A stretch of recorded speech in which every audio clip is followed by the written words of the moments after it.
Bonjour mes amours. Un énorme merci à vous tous pour votre soutien, vos aimes et vos partages. Vous êtes incroyables. Si vous aimez ce que je fais, n'oubliez pas d'aimer, partager et de vous abonner pour ne rien rater. Vos commentaires et vos idées me motivent chaque jour à continuer. C'est parti. Quel genre de mère vend son propre enfant? C'est la question que vous vous poserez, mais attendez avant de la juger, écoutez ce qui s'est passé. Car, au moment où vous comprendrez pourquoi elle l'a fait, votre cœur se brisera de manière que vous n'auriez jamais imaginé. Tout a commencé par du sang sur l'asphalte et des cris dans la salle d'accouchement. Une vie est venue au monde alors qu'une autre était violemment arrachée. Un père se précipitant pour rencontrer son miracle n'est jamais arrivé. Une mère qui avait attendu des années pour connaître la joie s'est retrouvée piégée dans le cauchemar le plus sombre qu'une femme puisse affronter. 2 bébés, un cercueil, une décision qui entrait des générations. Mais ce n'était que le début. Sans rien, ni mari, ni famille, ni toit, elle errait dans les rues, serrant ses jumeaux, brisée, affamée, invisible, jusqu'à ce qu'une femme mystérieuse en talons hauts et diamants lui chuchote une offre à l'oreille. « Donne-m'en un et tu ne souffriras plus jamais. » Elle a dit oui. Mais ce qu'elle ne savait pas, c'est que l'accord qu'elle avait passé n'était pas avec une femme, mais avec quelque chose de bien plus dangereux. Ce qui s'est passé ensuite, vous ne le croirez pas, car la vérité sur ce qui est arrivé à cet enfant, le secret derrière la richesse de la reine des traîneaux et le prix que cette mère a dû payer vous laissera sans voix. Ce n'est pas seulement une histoire, c'est une malédiction dévoilée, c'est un péché scellé dans le silence, c'est ce qui arrive quand l'amour est forcé de choisir. Alors, demandez-vous à nouveau quel genre de mère vend son enfant. Restez avec moi, la vérité vous secouera. Pendant 9 ans, on l'a appelée stérile. Amara a regardé son corps la trahir. Elle a vu le sang venir quand il ne devait pas et les larmes couler quand elles ne devaient pas s'arrêter. Son ventre, disait-on, était maudit, verrouillé par des mains invisibles. Chaque mois était comme un enterrement pour un enfant qui n'avait jamais existé. Elle souriait malgré tout, mais à l'intérieur, son âme portait un sac de jute. Pourtant, Euna la tenait comme si elle était tout ce qui comptait, même quand sa mère crachait des insultes, la traitant de femme inutile. Euna ne bougeait jamais. Il disait que l'amour était patient, mais cette patience serait mise à l'épreuve de manière qu'aucun homme ne pourrait supporter. La pression montait comme un feu sous la peau. La famille d'Euna est devenue des vautours, tournant autour d'un avenir qu'ils avaient déjà enterré. Ses frères chuchotaient qu'ils devraient se remarier, ses oncles envoyaient des pasteurs, sa mère hurlait des malédictions. Pourtant, il restait à ses côtés, même si cela signifiait la guerre au sein de sa propre famille. Le temps de Dieu est le meilleur, disait-il toujours, et Amara s'accrochait à ces mots, les gravant sur les murs de son cœur. Mais chaque nuit, quand la maison devenait silencieuse, elle pressait son oreille contre son ventre, espérant entendre la vie, mais n'entendant que les échos de pièces vides et les battements de son propre cœur. Puis, un matin, son corps a changé, nausées, maux de tête, un étrange papillonnement sous ses côtes. Amara n'osait pas y croire, pas après tant de faux espoirs. Mais Euna l'a remarqué. Il a pris sa main et l'a posée sur son ventre, sans parler, juste en regardant. La visite à l'hôpital devait être de routine, mais quand l'infirmière est revenue avec les résultats des tests, Amara a senti le monde ralentir. « Positif », a dit l'infirmière. Ce mot l'a brisé. Euna est tombée à genoux, riant, pleurant, la tenant comme si le ventre lui-même les avait embrassés.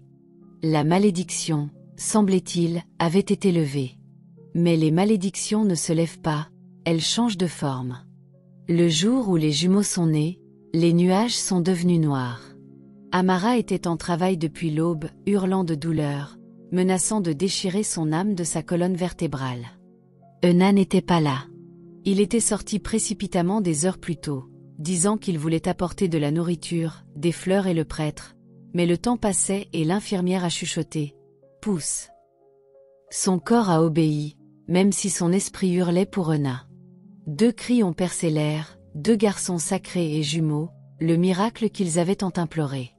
Amara les a tendus, faible mais souriante. « Où est-il » a-t-elle demandé. Personne n'a répondu. Une infirmière a détourné le regard. C'était la première fissure dans son monde. Euna était mort, tué sur le chemin pour rencontrer ses fils. Ils ont dit que c'était une collision, une voiture avait heurté la sienne à un carrefour près de l'hôpital. Il est mort sur le coup, au même moment où ses fils prenaient leur première respiration. Quand Tamara a entendu la nouvelle, elle n'a pas crié, elle n'a pas pleuré, elle a juste serré les bébés plus fort. Ses yeux n'ont pas cligné, sa respiration ne s'est pas coupée. Elle avait voulu les nommer d'après leur père, mais maintenant elle n'était plus sûre que les noms avaient de l'importance. Que nomme-t-on des enfants dont le sang du père tache encore la route? Que dit-on de garçons nés dans le silence? Les murs de l'hôpital sont devenus une prison. Euna avait été leur pourvoyeur, leur espoir. Maintenant, les factures s'accumulaient, hautes comme des pierres tombales. L'hôpital refusait de la laisser sortir. Les jumeaux avaient besoin de couches, de lait, de soins, mais Amara n'avait rien. Elle a supplié, elle s'est agenouillée, elle a pleuré vers le ciel et vers l'administrateur de l'hôpital. Ils ont secoué la tête. Pas de paiement, pas de sortie. Pendant 2 mois, elle est restée dans cette salle, regardant d'autres mères aller et venir, regardant ses bébés pleurer jusqu'à s'endormir. Son corps s'est affaibli, ses yeux se sont creusés, son esprit a commencé à pourrir de l'intérieur. Personne n'est venu, pas même la famille d'Euna. Parfois, la nuit, elle chuchotait au bébé. « Pardonnez-moi, j'ai essayé. » Elle les serrait fort et fredonnait des berceuses avec des lèvres gercées. Les infirmières ont commencé à la regarder avec pitié, certaines se moquaient même d'elle. « La sorcière aux jumeaux », a dit l'une d'elles. Elle a tué son mari, maintenant elle veut vivre ici gratuitement. Amara a entendu chaque mot, mais elle n'a rien dit. Quelle voix a-t-on quand le monde vous a déjà enterré? La douleur n'était plus seulement dans son corps, elle était partout, dans les murs, dans l'air, dans ses seins sans lait et ses pieds enflés, dans le silence où Euna avait l'habitude d'être. Puis, une nuit, elle a craqué. Les portes de l'hôpital ont grincé juste avant minuit. Les pieds d'Amara se sont déplacés comme des ombres, un bébé attaché à sa poitrine, l'autre à son dos.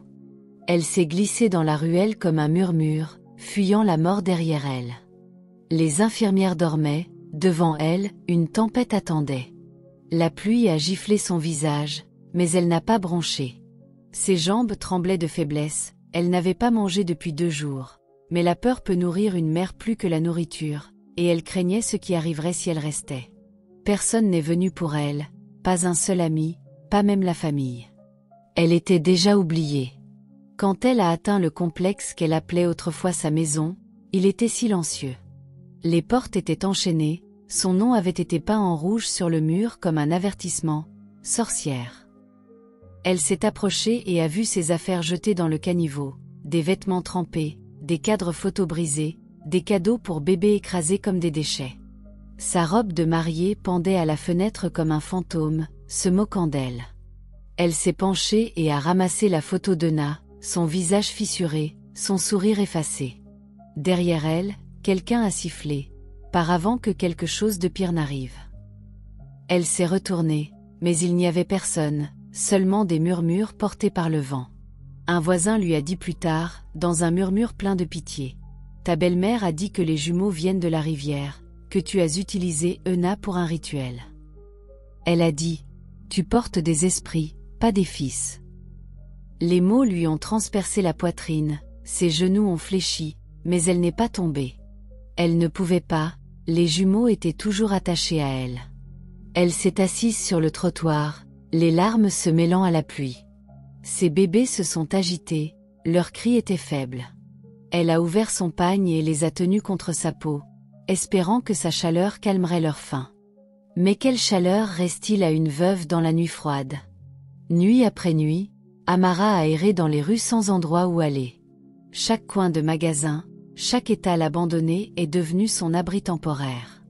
Les jumeaux pleuraient toute la nuit, leur ventre serré par la faim. Elle mâchait des feuilles et les crachait dans leur bouche, espérant que cela tromperait leurs estomacs. Ses seins s'étaient taris, les infirmières avaient dit que le stress faisait cela. Maintenant, même l'eau semblait être de l'or. Les passants la regardaient comme une maladie. « Pourquoi porter des démons ?» a dit quelqu'un. « Elle est maudite, a murmuré un autre. Elle n'a rien dit, les mots l'avaient abandonnée. Elle ne parlait qu'aux jumeaux, et même alors, seulement en silence. Il n'a pas fallu longtemps pour que la famine étire sa peau sur ses os. Ses joues autrefois douces se sont creusées, sa taille autrefois admirée par Euna est devenue l'ombre de ses côtes. Les bébés ont perdu du poids, eux aussi. Leurs cris sont devenus plus faibles chaque jour. Elle craignait qu'un matin, elle se réveille dans le silence. Cette peur l'a poussée à agir. Elle a fouillé dans les poubelles, elle a ramassé du pain rassis dans les caniveaux. Sa dignité était morte le même jour qu'Euna. Maintenant, elle survivait pour le bien de 2 cœurs fragiles qui n'avaient pas demandé à naître dans la douleur. Un jour, alors que le soleil brûlait ses épaules, elle a trouvé un vieux plateau en plastique. Il était fissuré, mais il pouvait porter de l'eau. Elle a emprunté un sac de sachets d'eau à une femme qui vendait au bord de la route. « Vends et rapporte-moi mon argent », a dit la femme. Amara a hoché la tête. C'était le jour où elle est devenue vendeuse ambulante, une mère, un fantôme, une contradiction vivante de la vie et de la mort. Elle a attaché un jumeau sur son dos, l'autre à sa poitrine, et a équilibré le plateau sur sa tête. La route était longue, les voitures passaient à toute vitesse. Elle appelait « de l'eau pure et fraîche ». Personne n'écoutait, sa voix était trop sèche, ses pieds trop poussiéreux. Certains l'évitaient, d'autres avaient pitié d'elle, quelques-uns lui donnaient de l'argent, mais la plupart lui lançaient des regards. Mais elle marchait d'une rue à l'autre, sous le soleil et plus tard sous la pluie. Son pagne était trempé, son corps frissonnait, mais elle marchait, car s'arrêter signifiait la mort. Elle a rendu l'argent à la femme et en a pris un autre sac. Chaque jour répétait la même douleur, la même humiliation. Un après-midi, un homme a craché à ses pieds. Elle n'a pas répondu, elle a juste ajusté le bébé sur sa poitrine et a continué à marcher. Parfois, elle passait devant des restaurants et regardait des familles manger derrière des vitres. Son estomac se tordait, mais la faim était un luxe maintenant.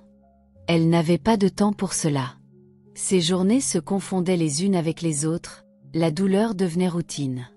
Elle mémorisait le rythme des cris des jumeaux, quand ils avaient faim, quand ils étaient fatigués, quand ils avaient besoin d'espoir. La nuit, elle se recroquevillait dans une devanture de magasin, utilisant son pagne pour les couvrir tous. Elle parlait à Euna dans son esprit. « Pourquoi m'as-tu quitté ? Pourquoi maintenant ?» Mais le silence répondait toujours, froid, impitoyable, brutal. Un soir, ses jambes l'ont finalement trahi. Elle s'est effondrée près d'une station-service. Le plateau a roulé dans le caniveau, les jumeaux ont hurlé. Les gens passaient, un garçon l'a aidé à s'asseoir, une femme lui a donné de l'eau, mais personne n'est resté. Le garçon a dit « Tu as besoin d'aide ». Elle a hoché la tête, mais l'aide n'est pas venue. L'aide était un fantôme, comme Euna.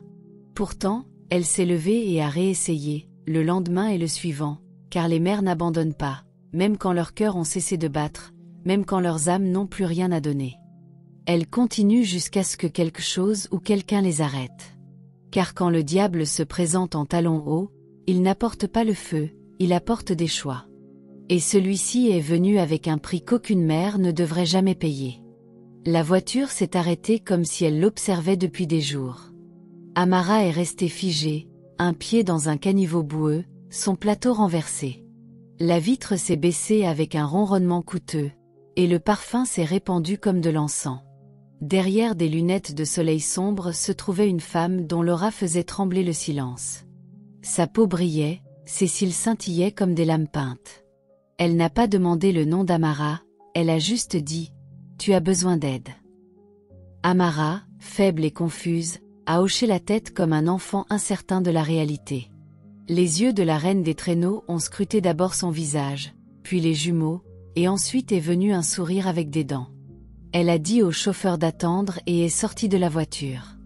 Ses talons cliquetaient sur le trottoir comme un compte à rebours. Tout le monde regardait, même le vent semblait retenir son souffle. Sa robe noire l'enveloppait comme le pouvoir. Elle s'est tenue devant Amara, grande, autoritaire, dangereuse. Elle s'est penchée et a touché le bébé sur la poitrine d'Amara. Celui-ci, a-t-elle dit doucement, de beaux yeux, un esprit fort. Amara a reculé instinctivement, mais il n'y avait pas d'énergie pour courir. Veux-tu sauver tes enfants? A demandé la femme. Ce n'était pas une question, c'était une porte qui s'ouvrait, et derrière elle, l'obscurité attendait.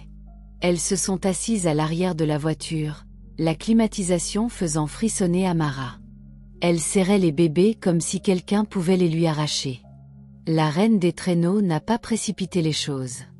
Elle a versé du vin, a pris de lentes gorgées et a finalement parlé. J'aide des femmes comme toi, a-t-elle dit, des femmes qui sont piégées. Tu as 2 enfants, mais pas d'argent, pas de maison, pas de nourriture.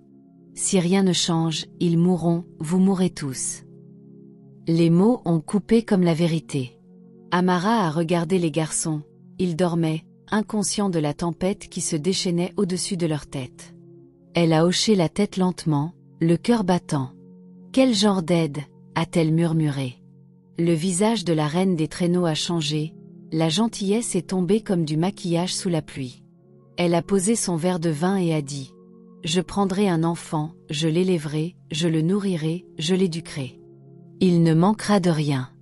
Tu sauveras sa vie. » Amara a cligné des yeux, incertaine d'avoir bien entendu. « C'est ça, vends-m'en un de tes jumeaux, je te paierai assez pour commencer une nouvelle vie, mais cela reste entre nous. » Amara s'est figée, son cœur a essayé de bondir hors de sa poitrine.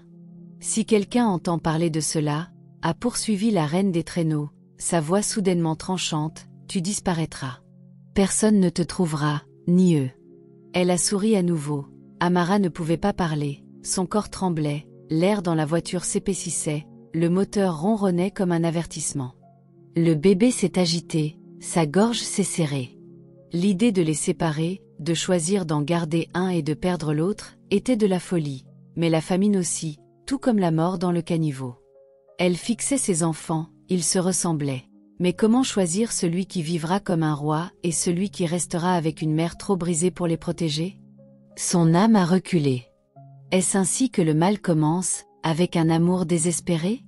Elle voulait crier, courir, disparaître, mais la porte était verrouillée.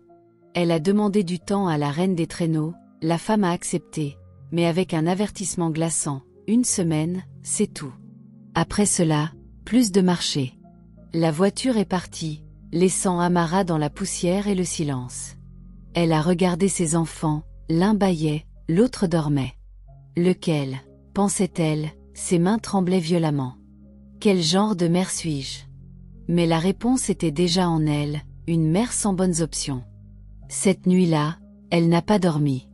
Elle a fixé les étoiles et a essayé de compter combien de mères avant elle avait fait des choix comme celui-ci. Elle ne voulait pas en être une. Les jours ont passé, chacun plus lourd que le précédent. Elle vendait de l'eau avec des yeux creusés par la culpabilité. Quand les gens achetaient, elle les remerciait à travers ses dents serrées. Quand ils ne le faisaient pas, elle s'en fichait.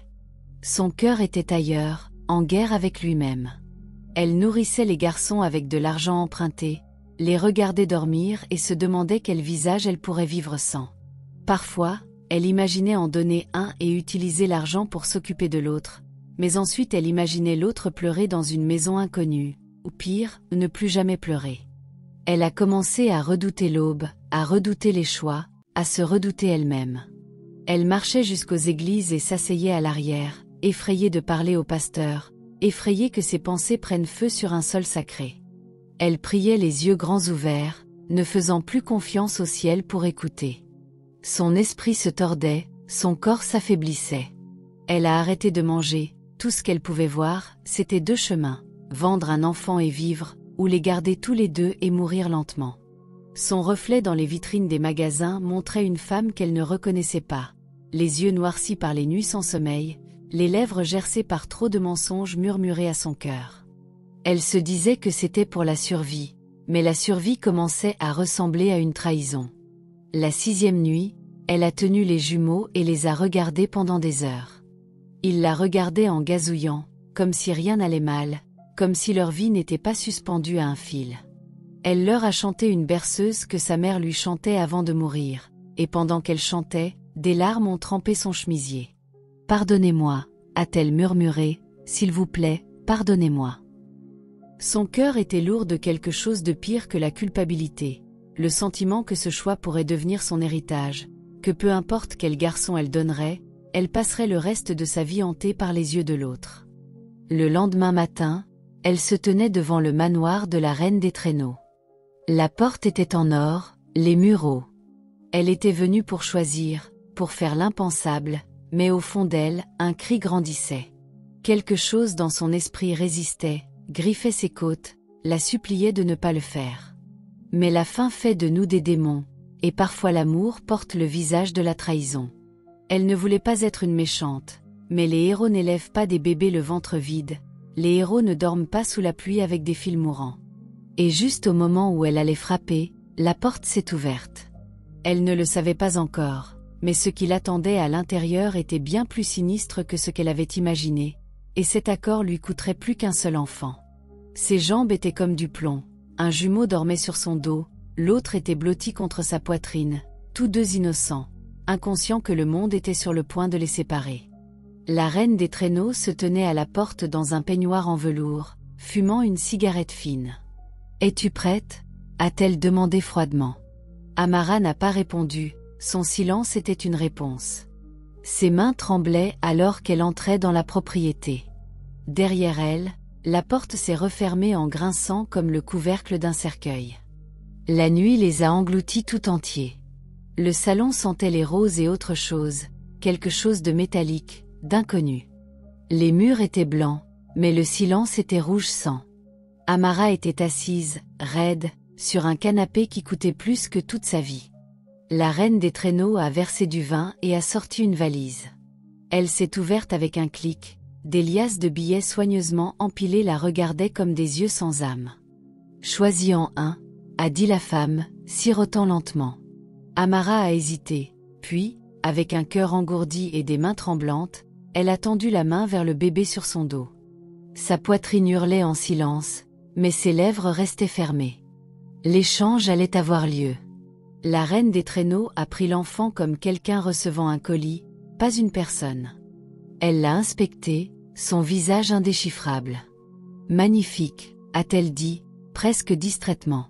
Amara s'est forcée à détourner le regard, son âme s'est fissurée en deux, mais son visage est resté figé. « Tu ne demanderas pas où il va », a dit la femme, « tu n'essaieras pas de suivre, et tu n'en parleras jamais à personne, pas même à ton Dieu.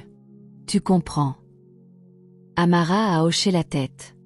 La valise a glissé vers elle, elle a heurté son pied, lourde de honte.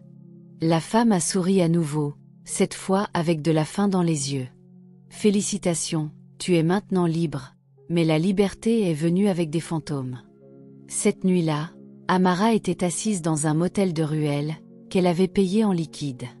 Son fils restant dormait à côté d'elle, mais elle ne pouvait pas arrêter de trembler.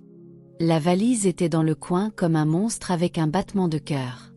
Chaque seconde, elle entendait des pleurs fantomatiques. Elle vérifiait le bébé à côté d'elle, toujours endormi, pourtant dans son esprit, l'autre enfant criait quelque part dans l'obscurité. Son lait était revenu soudainement, douloureusement, coulant de sa poitrine en signe de trahison. Son corps ne savait pas qu'un de ses enfants était parti, mais son cœur, si. Son cœur pleurait plus fort que n'importe quel enterrement. À l'aube, le coup de théâtre est arrivé. Elle a ouvert la valise pleinement pour la première fois, avec l'intention de compter l'argent, mais à l'intérieur, sous les liasses, il y avait quelque chose enveloppé dans de la soie. Elle l'a sorti, confuse, curieuse. C'était un collier et un téléphone. L'écran s'est allumé sans être touché, un seul message brillait. « Si tu parles, tu meurs. Il nous appartient maintenant. » Sa respiration s'est coupée, la panique a tordu ses entrailles. Elle a laissé tomber le téléphone, mais il ne s'est pas fissuré, il ne semblait même pas réel. Elle a tendu la main vers le collier, il était chaud, presque vivant. Son esprit tourbillonnait. Quel genre de marché avait-elle passé? Quel genre de femme était-ce? Elle est allée à l'église le lendemain, espérant prier, trouver la paix, mais dès qu'elle est entrée, quelque chose d'étrange s'est produit. Le bébé sur sa poitrine a commencé à pleurer plus fort que jamais. Les lumières de l'église ont clignoté, les gens se sont retournés pour regarder. Un chien à l'extérieur s'est mis à hurler. Puis les pleurs du bébé se sont transformés en un cri, non de faim ou d'inconfort, mais de quelque chose d'autre, quelque chose d'ancien. Le prêtre s'est approché avec un froncement de sourcils, essayant de toucher l'enfant. Au moment où ses doigts ont effleuré la tête du bébé, il a reculé et trébuché en arrière. « Quel est cet enfant » a-t-il murmuré, secoué. « Il y a quelque chose qui ne va pas ici. » Amara a fui. Elle a couru dans les rues, à bout de souffle, le cœur battant. Elle ne s'est arrêtée que lorsqu'elle a atteint un marché désert. Elle s'est assise dans l'ombre, serrant son bébé, murmurant des excuses. Le souvenir des yeux froids de la reine des traîneaux la hantait. « Il nous appartient maintenant. » Cette phrase la suivait partout. Cette nuit-là, alors qu'elle essayait de dormir sur du béton froid, le vent hurlait à travers les étals du marché comme une voix. « Il nous appartient. » Cette phrase la suivait partout. Les jours ont passé, l'argent est resté intact. Chaque fois qu'elle essayait de l'utiliser, quelque chose se produisait. Les vendeurs la chassaient soudainement, suspicieux. Un policier l'a harcelée sans raison et a fouillé son sac. Un voleur a essayé de lui arracher la valise, mais quand il l'a touchée, il l'a lâchée en criant qu'elle brûlait. Amara est devenue de plus en plus effrayée. La reine des traîneaux n'a jamais appelé. Retour en arrière sur l'ascension et la chute de la reine des traîneaux. Longtemps avant d'être appelée Madame V, elle était simplement Vanessa Chigazi, fille d'un magnate des affaires dont le nom ouvrait des portes avant même qu'elle ne frappe. L'empire de son père s'étendait de Lagos à Londres, expédiant du pétrole et des murmures de commerce plus secrets. Mais Vanessa n'était pas construite comme son père. Elle avait hérité de sa richesse, pas de sa sagesse. À 19 ans, elle était déjà une légende sur le campus, scintillant de parfums importés, se déplaçant dans des voitures que les professeurs ne pouvaient pas se permettre. Elle manquait des cours mais réussissait toujours. Comment son parfum persistait dans la salle d'examen longtemps après son départ, certains bureaux de professeurs. Les notes étaient imprimées en première classe sur son relevé de notes comme une couronne, mais sa connaissance de l'économie n'aurait pas rempli une tasse de thé. Les papiers étaient imprimés en or, mais il sentait le sexe et la honte. Personne ne l'a remis en question, l'argent, après tout, fait taire la plupart des vérités. Entre les nuits en boîte et les aventures internationales, Vanessa prenait des pilules, des rendez-vous et des pots de vin comme de l'air. Les avortements s'accumulaient comme des souvenirs oubliés. Elle pensait que son utérus était invincible, il ne l'était pas. Petit à petit, elle s'est endommagée elle-même jusqu'à ce que les dégâts deviennent permanents. Après l'obtention de son diplôme, des offres d'emploi sont arrivées, non pas parce qu'elle les avait méritées, mais parce qu'elle était la fille de son père. Elle les a toutes refusées. Les salles de réunion l'ennuyaient. Elle voulait vivre, et c'est ce qu'elle a fait. Elle a transformé des billets de première classe en mode de vie. Los Angeles en juin, Dubaï en juillet, puis directement à Toronto pour l'automne. Les photos inondaient ses réseaux sociaux, fêtes en piscine à Miami, yacht à Monaco, et une fois, un lionceau au Maroc, loué pour la photo. Mais alors que sa beauté brillait, le temps murmurait ses avertissements. La jeunesse s'estompe, la pertinence pourrit. À 47 ans, son Instagram était toujours glamour, mais ses os racontaient une histoire différente. Les amis se mariaient, les ennemis mûrissaient, le monde avançait. Elle est retournée au Nigeria avec des valises pleines de vêtements de créateurs et personnes pour l'accueillir à l'aéroport. Son père était mort, son héritage refroidissait. Les sièges de la salle de réunion avaient été pris. Pas de mari, pas d'enfant, pas d'héritage. Dans un monde qui mesurait les femmes à ce qu'elles pouvaient donner, elle n'avait plus rien, sauf de l'argent, et même cela commençait à sembler maudit. La femme qui avait autrefois le monde à ses pieds était maintenant assise seule dans un manoir qui résonnait, et un matin, alors que le vent du désert soufflait de la poussière dans sa chambre d'enfant inutilisée, elle a réalisé qu'elle pouvait acheter des diamants, mais pas le destin. Elle pouvait louer des hommes, mais pas la maternité. Elle pouvait faire taire la honte, mais pas les cris de son utérus vide. La reine des traîneaux était de retour chez elle, mais quelque chose manquait, et ce qu'elle a fait ensuite réécrirait tout. On l'appelait maintenant Madame V, plus vraiment Vanessa, pas exactement. Le nom flottait dans l'air comme du parfum et de la fierté, mais sous les couches de maquillage et de dentelle de créateur, elle connaissait la vérité. Les hommes ne la regardaient plus avec désir, ils la regardaient avec prudence et calcul. Des murmures la suivaient partout où elle allait. Elle est maudite, elle est trop riche pour être réelle, elle doit avoir mangé tous ses prétendants. À 49 ans, sa richesse ne signifiait rien sur le marché du mariage. Les prétendants l'évitaient comme un nid de poule sur une mauvaise route. Son passé était une ombre avec des dents, une ombre qui mordait chaque homme qui s'approchait trop près, jusqu'à Zubi. Il était mécanicien, de la graisse sous les ongles, du feu dans le ventre, des rêves trop grands pour une petite vie. Il n'avait ni pédigré ni perspective, et c'est ce qui le rendait parfait. « Épouse-moi », a-t-elle dit un jour, aussi désinvolte que l'on commande du champagne. Zubi pensait que c'était une blague, ce n'en était pas une. Elle a construit le mariage à partir de zéro, salle, costume, nourriture et mère, même les chroniqueurs mondains. Elle a payé son propre prix de la mariée et l'a doublé, juste pour les faits. Les anciens ont cligné des yeux, confus. Ils murmuraient « Quel genre de femme fait ça ?» Mais ils ont empoché l'argent et dansé quand même. Le mariage est devenu viral en ligne. Les photos montraient un Zubi souriant et une Vanessa radieuse en or. Mais derrière le sourire de Zubi, il y avait de la peur, et derrière celui de Vanessa, une horloge qui tournait. 10 ans ont passé, pas de cris de bébé, pas de vergeture, pas de tétée nocturne, seulement des tests, des pilules et du silence. Ils ont visité des hôpitaux de Lagos à Londres, ils ont visité des églises où des pasteurs parlaient en langue qui glaçait les os. Chaque fois, le verdict était le même. Ton utérus est un cimetière, il ne peut pas porter la vie. Vanessa a pleuré une fois, juste une fois, puis elle a mis son rouge à lèvres et ses talons et a pris une décision. Si son corps ne pouvait pas lui donner un enfant, son argent le ferait.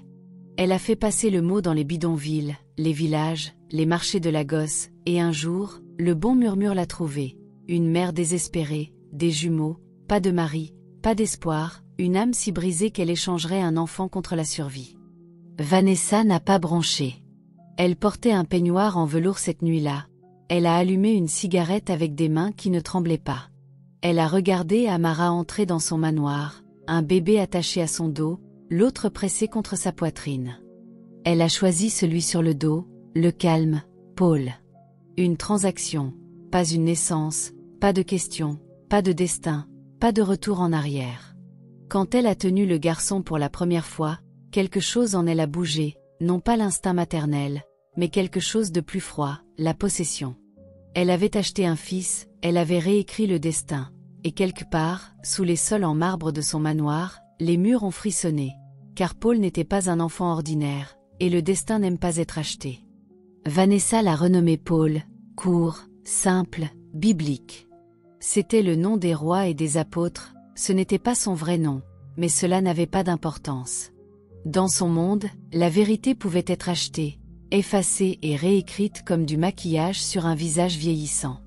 Elle n'a dit à personne la transaction, ni à Zubi, ni aux domestiques, ni même à elle-même. Les nuits où elle se regardait dans le miroir avec un verre à la main, se demandant silencieusement « Ai-je volé une vie ou en ai-je sauvé une ?» Paul a grandi vite, trop vite. À 5 ans, il parlait comme un adulte, mesuré, calculateur, poli d'une manière qui mettait mal à l'aise les visiteurs. Il n'avait pas de caprices, pas de doigts sales, pas de rires enfantins. Il était un portrait parfait de la richesse, poli, illisible, distant. Mais des choses étranges ont commencé à se produire. Il parlait à des pièces vides, non pas comme à un ami imaginaire, mais comme s'il recevait des instructions. Il dessinait constamment, du crayon noir sur du papier blanc, toujours la même chose, 2 garçons, l'un souriant, l'autre pleurant, l'un en or, l'autre dans l'ombre, un trou, une fente au milieu. Il n'a jamais expliqué les dessins. La nuit, Paul a commencé à faire du somnambulisme. Les gardes l'ont trouvé une fois debout pieds nus dans le jardin, regardant la lune, marmonnant dans une langue que personne ne reconnaissait. Quand ils ont essayé de le toucher, il a sifflé, pas crié, sifflé. Les domestiques murmuraient. Cet enfant n'est pas normal, il ressemble à sa mère mais agit comme quelque chose d'autre. Peut-être qu'elle a acheté un esprit, pas un fils. Vanessa les a renvoyés, a viré ceux qui parlaient trop. Elle ne pouvait pas se permettre d'entendre la vérité, pas après tout ce qu'elle avait fait pour l'enterrer. Elle lui a acheté le meilleur, une nounou française, un tuteur britannique et un thérapeute sud-africain. Chacun est parti tranquillement, avec des yeux fatigués et des mains nerveuses. Pendant ce temps, le manoir changeait. Les miroirs commençaient à s'embuer sans raison, les lustres tremblaient quand Paul passait en dessous, et de temps en temps, vers 2 heures du matin, Vanessa entendait des rires, 2 voix, petites, joyeuses, résonnant à travers les couloirs en marbre. Mais Paul était toujours seul, ou du moins elle le pensait. Une nuit, elle est passée devant sa chambre et a vu 2 ombres sur le mur, 2 petites têtes. L'une était Paul, l'autre ne l'était pas. Quand elle a ouvert la porte, seul Paul était assis là, dessinant à nouveau, les mêmes 2 garçons. Il a levé les yeux vers elle, les yeux brillant faiblement dans la lumière tamisée. « Pourquoi as-tu peur, maman ?» a-t-il demandé doucement. « Tu m'as amenée ici, tu te souviens. » Elle n'a pas dormi cette nuit-là. Le manoir était à elle, l'enfant était à elle, mais le silence appartenait à autre chose. Et au plus profond de ses os, Vanessa a commencé à réaliser qu'elle n'avait pas adopté un enfant, elle avait adopté une malédiction. Vanessa a eu 60 ans avec une grande fête, robe en velours, fontaine de champagne, roses importées. L'élite est venue poser, cancaner et prétendre qu'il la respectait encore. Mais sous le maquillage et l'or, le corps de Vanessa avait commencé à la trahir. Cela a commencé par de la fatigue, puis une perte de poids, puis des éruptions cutanées. Les médecins ont donné des mots techniques doux, mais un résultat a murmuré plus fort que tous, VIH positif. Elle l'a nié d'abord, puis a blâmé d'anciens amants, puis a viré son médecin, mais la vérité s'accrochait à elle comme une ombre en soi. Sa beauté s'est flétrie, sa renommée s'est estompée, et pour la première fois depuis des décennies, le miroir lui montrait quelque chose qu'elle ne pouvait pas réparer, quelque chose que même l'argent ne pouvait pas faire taire. Elle était mourante, et vite. Zubi, son mari acheté, avait depuis longtemps disparu avec une maîtresse 2 fois plus jeune que lui. Ses amis ont arrêté de lui rendre visite, le personnel marchait plus lentement en sa présence, leurs yeux se déplaçant avec pitié ou peur. Mais Paul restait, sauf qu'il changeait aussi. Il ne ressemblait plus à un garçon, ses yeux étaient trop immobiles, trop vieux. Il marchait dans la maison comme s'il en était le propriétaire, car il l'était. Il a commencé à prendre des décisions sur le domaine sans demander, à signer des chèques, à tenir des réunions, à déléguer des ordres, et Vanessa n'a pas protesté. Elle était trop faible, et d'une certaine manière, elle sentait qu'il avait toujours été aux commandes, comme si elle n'avait fait que garder le trône pour lui jusqu'à ce qu'il soit prêt. Une nuit, alors que la pluie fouettait le manoir et que le tonnerre secouait ses fenêtres, Vanessa a appelé Paul à son chevet. Sa peau pendait, lâche, papier fin, ses yeux étaient vitreux. Elle tenait un stylo dans une main et un dossier en velours dans l'autre. « Tout ceci est à toi », a-t-elle murmuré, les maisons, les entreprises, les comptes. Paul a pris le stylo et a signé les documents sans hésitation, sans question. « Tu es mon fils », a-t-elle dit, les larmes se formant. « Rends-moi fier. » Paul s'est penché, a embrassé son front et a murmuré en retour, « Je l'ai toujours été. » Elle a souri faiblement, pensant que c'était de l'amour, mais ce qu'il a dit ensuite a transformé son sang en glace. « Tu n'es que le vaisseau. Merci de m'avoir livré. » Cette nuit-là, Vanessa est morte. Personne n'a pleuré. La nécrologie l'a louée comme philanthrope et icône des affaires, mais ceux qui connaissaient son histoire sont restés silencieux. Et Paul se tenait devant sa tombe, portant un costume noir, tenant une rose blanche. Quand il l'a laissée tomber sur le cercueil, les pétales sont devenus rouges. L'histoire d'Amara est plus que de la douleur et du mystère, c'est un miroir reflétant comment la société traite les brisés, comment le désespoir peut pousser même le cœur le plus pur à des décisions sombres et comment chaque choix porte une onde dans l'avenir. Elle était une mère qui aimait profondément, pourtant l'amour seul n'a pas suffi à la protéger d'un monde qui exigeait un sacrifice pour la survie. Son voyage nous apprend que derrière chaque visage silencieux dans la rue se cache une tempête que nous ne voyons pas, que parfois le mal que nous craignons à l'extérieur n'est rien comparé à ce que le désespoir engendre à l'intérieur. Ne jugez jamais les actions de quelqu'un avant d'avoir marché pieds nus à travers sa lutte. Le désespoir ne signifie pas méchanceté, mais il peut ouvrir des portes aux méchants. Les personnes que nous abandonnons aujourd'hui pourraient devenir les voix qui nous hantent demain. L'esprit humain peut se briser, guérir et se relever à nouveau, mais jamais sans cicatrice. Maintenant, voici la vraie question. Que feriez-vous si vous étiez à la place d'Amara? Une mère peut-elle vraiment être blâmée pour avoir essayé de sauver un enfant si cela coûte la vie à l'autre? Et, plus glaçant encore, et si l'enfant que vous avez vendu n'était jamais destiné à l'être? L'histoire ne s'arrête pas là. Quelque chose de plus sombre se prépare dans l'ombre. Le passé de la reine des traîneaux n'est pas enterré, et Yuzo n'en a pas encore fini. Alors, avant de partir, aimez cette vidéo si elle vous a touché, abonnez-vous à la chaîne Twist Tales pour plus d'histoires modernes africaines choquantes et activez la cloche de notification pour ne pas manquer la prochaine partie. Car, croyez-moi, ce qui va suivre va secouer votre âme. À très vite dans le prochain conte.